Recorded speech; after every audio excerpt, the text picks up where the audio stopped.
Deretan kios di Pasar Blauran Kelandasan Balikpapan ini ditutup oleh pemiliknya. Di lokasi lain, petak pedagang yang masih buka sepi pengunjung. Kios yang masih banyak dikunjungi adalah penjual peralatan sekolah. Aku pasin aja yang ambil dua kah? Sepinya pembelian di Pasar Blauran ini diakui penjual emas bernama Muhammad Saleh. Tak jarang Saleh harus pulang dengan tangan kosong karena tak ada yang membeli emas. Meski begitu, Saleh berusaha bersabar dan terus berjualan di pasar ini.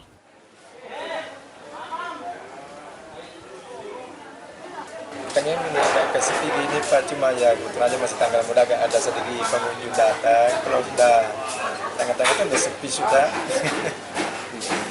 Itu menurut Bapak sendiri kenapa Pak sekarang kok pengunjung Pasar Blauran Kelandasan ini kok mulai menurun?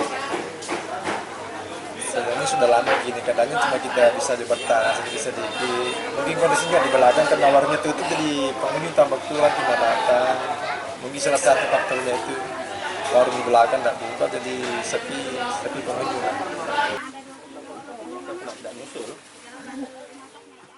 Sepinya pengunjung juga diakui penjual sepatu. Gunawan, nama pedagang sepatu ini, menyatakan sepinya pembelian sudah cukup lama terjadi. Ia meyakini kondisi ini dampak pasar bebas melalui daring. Sepertinya tahun ini agak menurun dari pembelian, penjualan, karena banyak stok-stok kita pesan, tapi nyatanya ya kurang berlaku.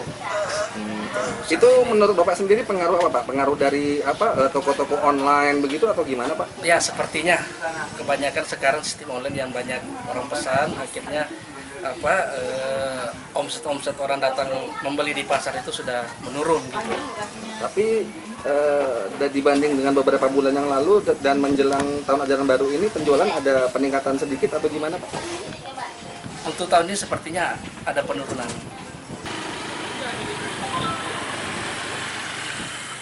Kondisi yang semakin sulit membuat mereka berharap pemerintah kota memiliki langkah baru untuk mendorong peningkatan pembelian di pasar. Amir Hamzah dan Riani Mantini melaporkan dari Balikpapan.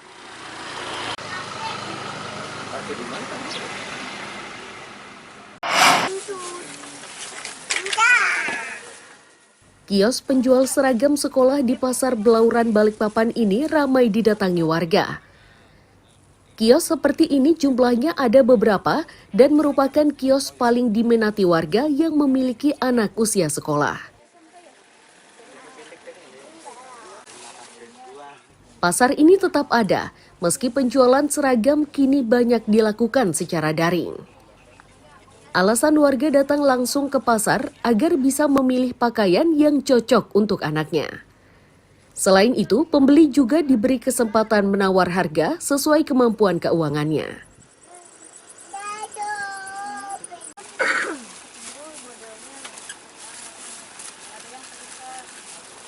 Oke, kenapa masih pilih Pasar Kelandasan, Bu?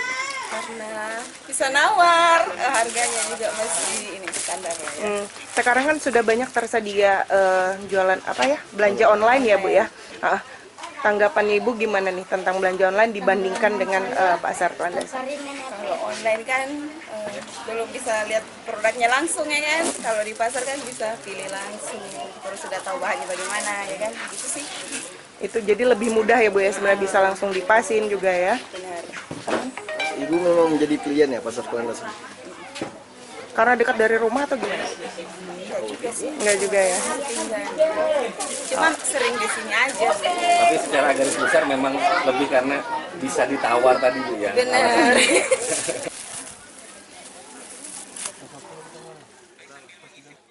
Peningkatan pembelian dirasakan sepekan terakhir. Kondisi ini membuat pedagang senang setelah sebelumnya penjualan lesu, terutama saat wabah COVID-19 meluas.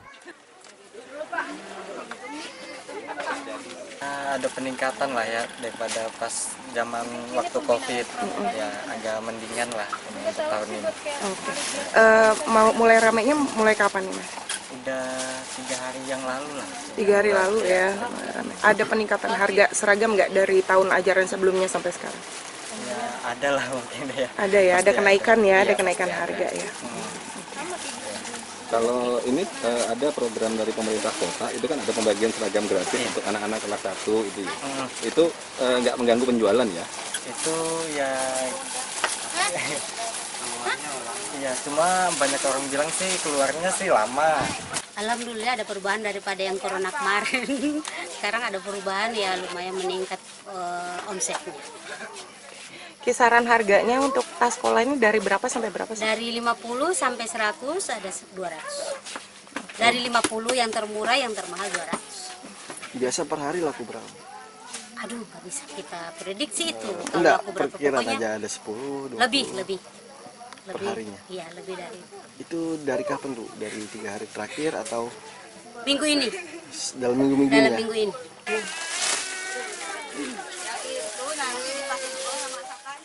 Pedagang seragam berharap situasi ini terus terjaga agar mereka bisa mendapat tambahan pemasukan saat tahun ajaran baru. Amir Hamzah dan Riani Mantini melaporkan dari Balikpapan. Yang ukuran berapa?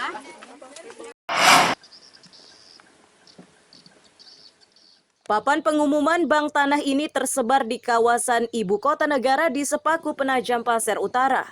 Umumnya pengumuman tersebut didirikan di lahan bekas perusahaan perkebunan.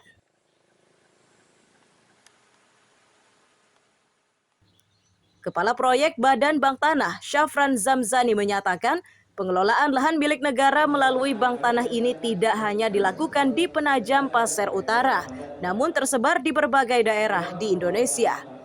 Khusus Penajam Pasir Utara, Bank Tanah memberi prioritas setelah sebagian wilayahnya ditetapkan menjadi ibu kota negara. Tujuan Bank Tanah ini agar lahan tersebut tidak disalahfungsikan, sekaligus untuk memudahkan pemerintah saat akan memanfaatkannya. PKA itu diberikan ke kami, dalam PP kami bisa menyusun rencana induk kawasan. Tapi kami punya sebagai bentuk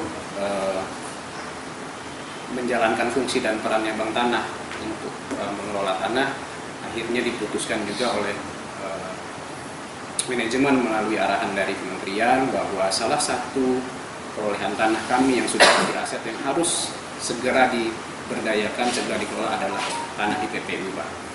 Kebetulan tahun kemarin kami memiliki hampir 12 lokasi, Pak, tersebar di beberapa daerah, ada di Sumatera, di Jawa, kemudian di Kalimantan. Yang menjadi fokus utama adalah TPU, karena memang tidak bisa kita hindari bahwa adanya Nusantara sebagai IKN ini jadi perhatian khusus semua. Dari identifikasi awal terdapat 4.162 hektar lahan eks perusahaan.